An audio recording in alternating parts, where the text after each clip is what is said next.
407 years ago, our fathers brought forth on this continent a new nation conceived in liberty and dedicated to the proposition that all men are created equal.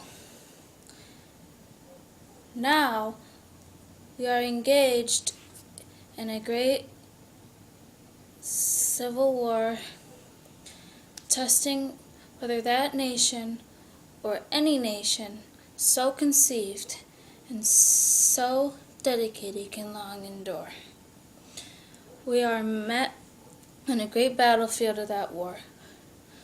We have come to dedicate a portion of that field as a final resting place for those who here gave their lives that this nation might live. It is altogether fitting and proper that we should do this, but in a larger sense, we cannot dedicate, we cannot consecrate, we cannot hallow this ground.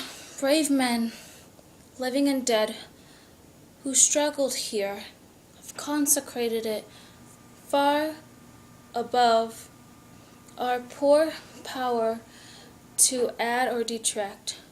The world will little know nor long remember what we say here, but it can never forget what they did here. It is for us still living rather to be dedicated here to the unfinished work, which those who fought here have thus so nobly advanced.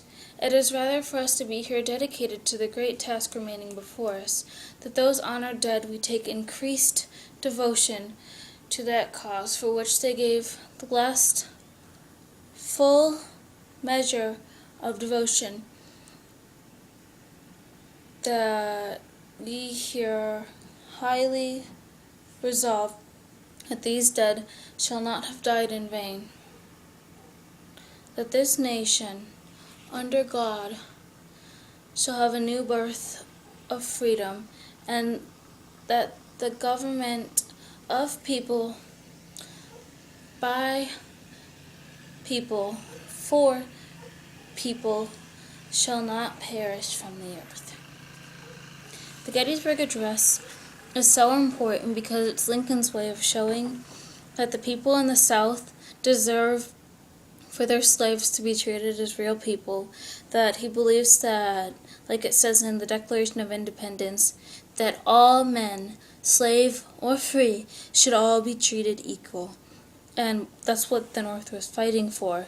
They were fighting for all the people in all of America to be free. That way their country was really doing what they put out for everyone to see.